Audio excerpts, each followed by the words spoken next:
Here he was asked to be a professor at Yale, and he had never finished his high school. And he went to his good friend Alex Katz, and he said, "Alex, what am I going to do? Here are the smartest art students in America, and all, so smart and so educated, and here I am."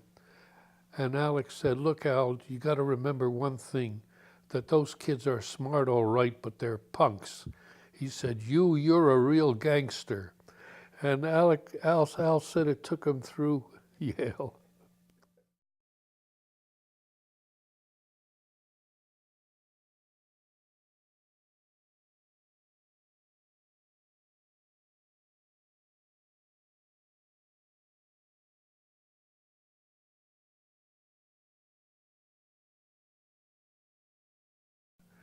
He could really talk. As a matter of fact, he may have talked too much, because he would grab the jugular of any argument and not let go. I knew him for 50, 60 years, and we fought constantly. The next time you met, it was as if it was a brand new ball game, so you started fighting all over again. No, Al was very combative, and he loved to argue, and it was always about art. Nothing else, except every now and then politics, but it really focused on art. And he was just wonderful to talk to.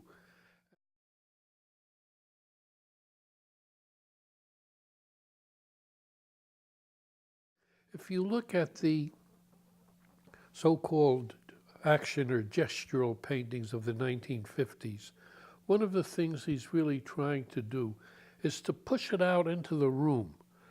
And he does it to a degree through the physicality of paint, using a very heavy paint. So there you find the beginning of this desire to take a two-dimensional object and make it three-dimensional. Well, what happens in the gesture paintings is he begins to notice that there's an underlying geometry in all of this upheaval of paint. And he begins to isolate that geometry into squares, circles, triangles, and to make them much clearer. And that would lead him into a kind of geometry, a hard edge abstraction.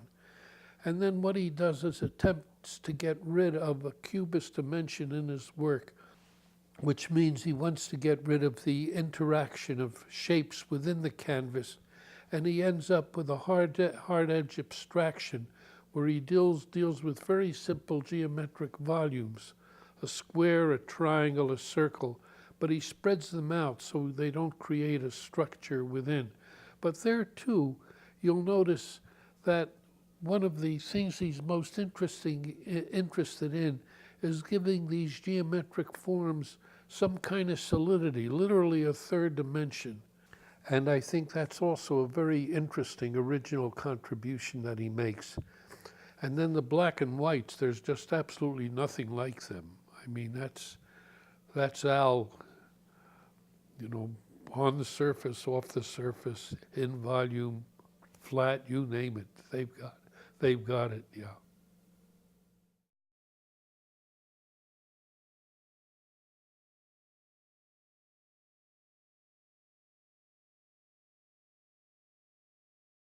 He's just a beautiful painter. It's all in the hand, too.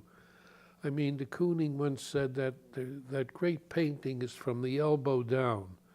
Well, Al had that quality in painting. So he's really a master painter, and I know that it's a little bit banal to say that, but I possibly find a better way to say it, but I can't let the interview go without saying it. Look for that quality in his painting. It's there.